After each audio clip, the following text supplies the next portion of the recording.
Hello people, how are you all doing? My name is Bradleywalkr, personal trainer from Glasgow and online coach, okay? So today's video is going to be about the best 4 exercises you can do at home to train your shoulders for maximum results, again, well at home with very little equipment needed whatsoever. So right now I'm currently actually documenting a series. This is actually part of the video that is going to be my summer shredding series. We're going to call it Ibiza Bod 2021 because I don't know about you, but I need a fucking summer holiday to get out to nice weather. I'm sick of being in Scotland in the boring drizzly rain. So Ibiza, I'm coming for you this year and I'm going to be as shredded as I can. So if you'd like to get shredded for Ocean Beach or whatever it may be, like myself, make sure you join in the series. I'll show you exactly what we're going to do throughout the full series to make sure you get shredded. I've actually posted the last video yesterday. Sorry, well, you won't even know what day it is, but my last video is up and that's the start of the series. It's going to tell you how to go and start to get the best results possible. So, why am I showing you the best 4 exercises for your shoulders? Well, firstly, I want to motivate you. I don't want you to be sitting in the house thinking, nah, wait till the gym's open till I go and train. I want you to be thinking to yourself, let's go get it so I'm ready when the gym's open, okay? So if you go into the gym after not training for however many months you've been in lockdown for, what you'll find is it's very easy to get injured straight away, and the next day your DOMs will be absolutely dreadful, meaning your shoulders will be killing you for a good couple of days. If you don't train for a long time and you go and try and lift a big heavy workload, if you go and try and lift a big heavy weight that you're usually used to lifting easily, no doubt you'll kind of feel very sore the next day because your body is just not used to it. So if you do this while you're at home, you'll make some gains at home, and then when you go to the gym you can then go train to your full potential. You can go and do big workouts and just enjoy when the gyms are back open. But the main reason is, again, you don't want to get injured, because the worst thing would be if you got injured when the gyms open back up and then you can't train for a couple of months after choking to get into the gyms. So this is going to be the best 4 exercises to build your shoulders at home. If you're looking to build your chest at home, I've actually got another video as well. The best 4 exercises to build your chest at home. I think it was 2 videos ago, so if you want to go check that out as well, make sure you go check it out after this video. But anyway, let's go get into this video right now because I could ramble all day. By the way, you actually noticed my fucking mullet. I feel like I've got a mad hillbilly look right gone here right now, but what can you do, man? No barbers are open. Hey ho, the sooner they open, the better. But anyway, let's get back into the video. So, first things first, in fact, let me put this hat backwards so you can see my face when I'm talking to you. So first things first, I'm going to basically explain the shoulder muscles, okay? So when I say the shoulder muscles, what am I talking about? The shoulder muscles I'm talking about is your deltoids. Now you do have other muscles in your shoulder called your rotator cuffs, which essentially make your arms spin around in different directions, okay? What I'm basically going to talk about right here is going to be your deltoids. So they're the main superficial muscles of your shoulder, meaning the ones you can see kind of through your skin, if you will, right?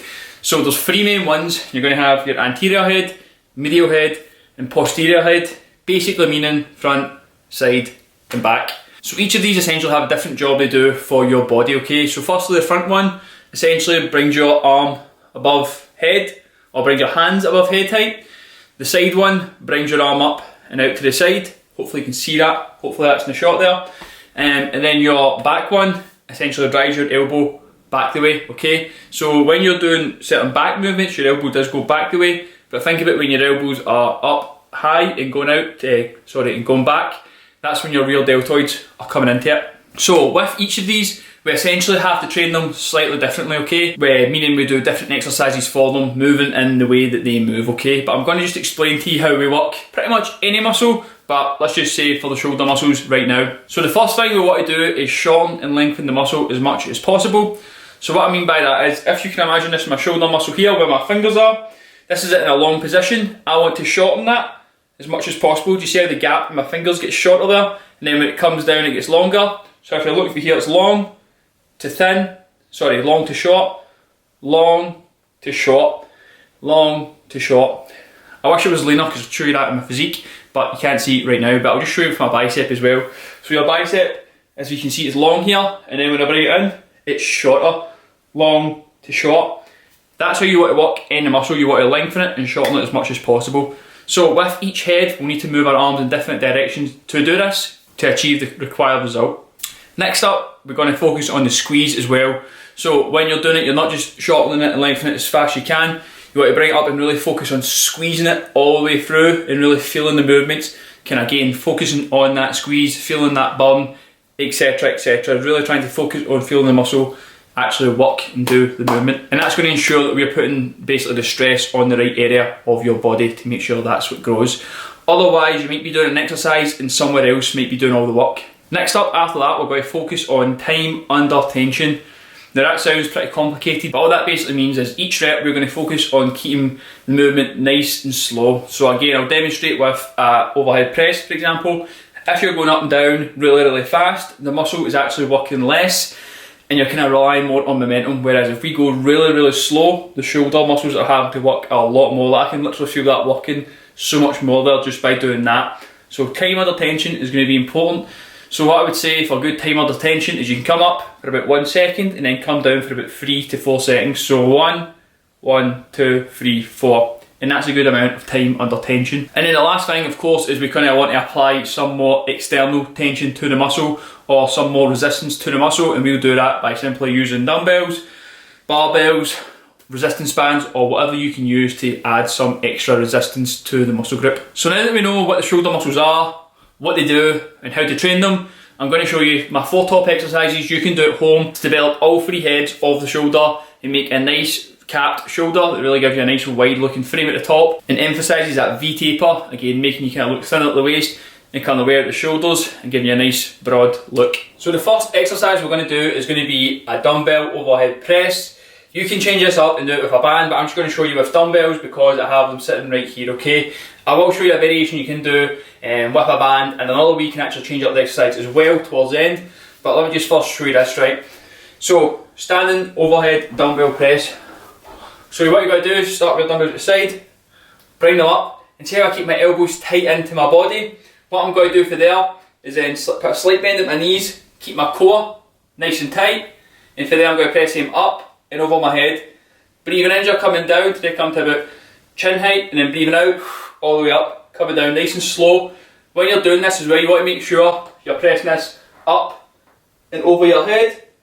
As you can see there, that's coming up and over my head. So why we're going to start with overhead press is going to be, it's because it's a compound movement for your shoulders, basically meaning it moves more than one muscle group and multiple joints on the body. So for example, your shoulders and elbows are moving through that, right? So with that, you're basically kind of going to be targeting all 3 heads of the shoulder, but you're putting more emphasis on your front deltoid, so the front of your shoulder, okay, but because you're pressing it up. But the other 2 heads are working slightly in there to help stabilise your shoulder and as you're kind of moving it round, okay? So that's a compound movement. Again, that's why we're starting with that one.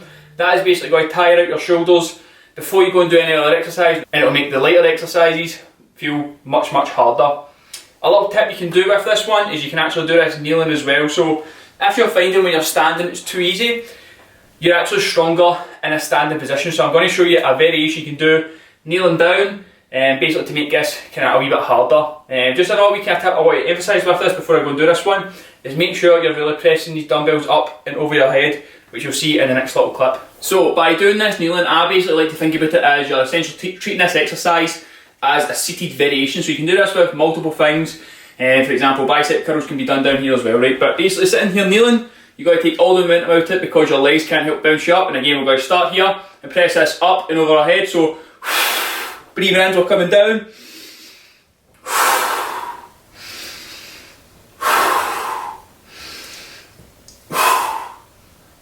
And that makes that exercise much harder. Again, you can do this with a band, maybe wrap the band under your legs and press it up for there. If you're standing, just simply stand in the band and press from there. The second exercise we're going to be doing is going to be called a rear deltoid fly, and that's going to help target the back of your shoulders. So I think while training your shoulders, you put a lot of emphasis on your rear deltoid because it makes you have a really capped looking shoulder, a really round looking shoulder, and it kind of looks much better kind of from the back as well. A very common thing you see with your kind of average gym goer is they have a big front deltoid but literally no rear deltoid, and it kind of gives your physique a weird uneven look. So really targeting the rear deltoid is going to make your physique again look much better. So with this again, starting with your dumbbells, stand with your feet a bit hip width apart, slight bend at the knees, and what you're going to do for here is you're going to tilt forward at the waist. So I'm going to show you that for the side. So you're going to tilt forward from the hips, push the hips back, keep your body up nice and straight.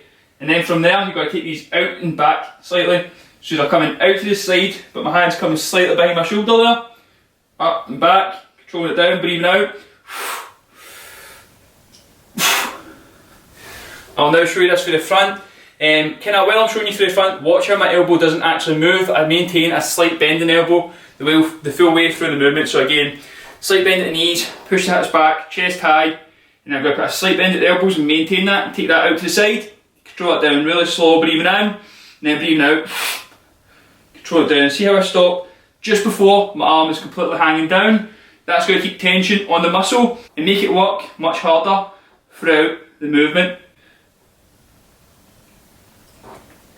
A little tip with this is I would say keep your kind of thumbs pointing in the way, take them out, try and pause at the top and then come down nice and slow, and again keep that tension on the back of the shoulder. You feel that one very, very quickly. That one can also be done with bands. Again, you can either just stand in the bands, pull them up, or even just hold the bands together and pull them apart. Either way does perfectly fine. The next exercise we have is one of my favourites for training your shoulders, and it's a good old fashioned lateral raise. So a lateral raise is going to help work the side of your shoulders to give them a wider look. It's going to make your physique look much, much broader as well. This is an exercise I do literally every time I train my shoulders. It's, in my opinion, one of the best shoulder exercises you can do because that muscle is really hard to target and this hits it just perfectly. So to start with, you want to stand up nice and tall, slight bend at the knees, think about keeping your chest up high, and then you're going to take these out to the side, breathing out. As you look again, I maintain a slight, so that's my arm straight, I maintain a slight bend in my elbow, take them out and control them down, breathing in, then breathing out, breathing in, then breathing out. While I'm doing this as well, I don't let my arms come down and hit my side, I kind of keep tension on the shoulder again, take them out, control it down. While I'm doing this, I don't take my elbow past my shoulder height, I don't go all the way up here, I just go up to shoulder height, and that keeps lots of tension on that muscle group. And as well at the top, I kind of think about almost pointing my thumb down at the top. A way I got to explain is imagine pulling out a can of juice, essentially.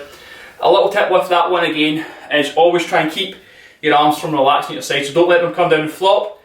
Maintain that bit of tension there and just work in this small rep range, and you're going to feel like a shit ton on your shoulders. And the last shoulder exercise I'm going to show you from my top four is going to be the Arnold press. Now this is a classic made by the man himself, Big Arnie. He essentially made up this exercise to hit all three heads of the shoulders, and that's why I think it's good to add in at the end. So basically this is great to hit your shoulders when they're tired because again it hits all three of them. It means you can use a light weight, and the way you're going to be moving through this movement essentially kind of involves them all, not equally but pretty close to equally, and again as it's kind of moving more, it takes up much more energy. So this is really effective with a light weight. So what I like to do is think about keeping my elbows up at chest height and then taking them out and up. Breathing in, we're coming down, elbows up at chest height, take them out and then up. See how that kind of twisted movement comes down there, so we're breathing out, big deep breath in, out,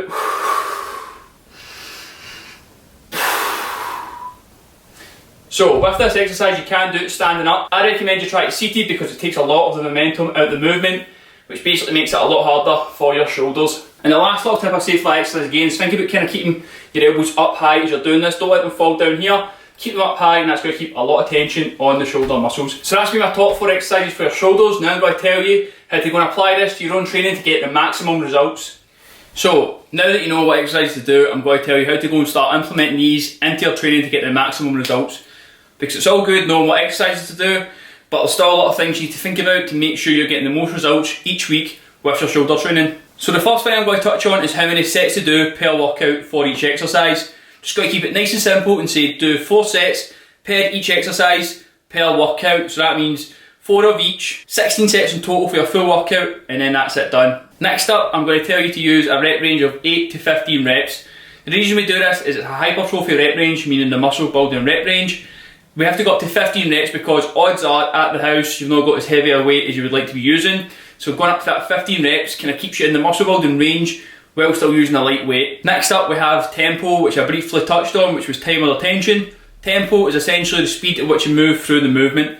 So again, what I would say for your tempo is to do 1 second coming up and then 4 seconds coming down. So 4, 3, 2, 1, straight up, 4, 3, 2, 1. And that's going to allow you to do a lot of damage on the eccentric portion of the muscle, basically the negative, and that's where a lot of the muscle growth comes. After you do each set, what to do is rest for about 60 seconds max and then go straight into it. Having that short rest time is going to again make the light weights feel much harder to do, and you're going to get much more results from it. And last but not least, how often should you be training them? I would recommend you do this workout 2 to 3 times per week to see maximum results from your shoulders. Now you don't just need to do shoulders twice a week, you can maybe incorporate it into a push day, upper body day, whatever it may be, but at least hit it twice a week to get maximum results from it.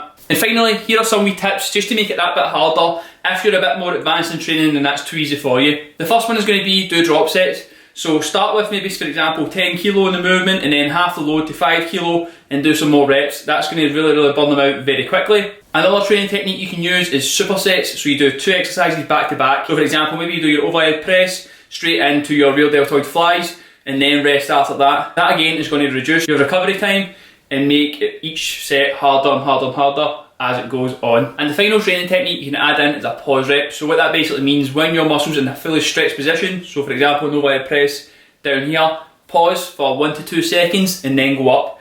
Because you're pausing in that fully lengthened position, that basically makes it harder for the muscle to come back up, which again makes the lighter load seem much harder. Add a pause rep in and I guarantee you find it fucking hard as fuck. And that is all. Thanks for watching. If you enjoyed that advice, I've actually got some free training guides available on my website where they have tons more information on different muscle groups you can go target. There's ones for chest, arms, abs, etc, etc. Give them a try and you'll get maximum results from your training, and it's free, so what have you got to lose?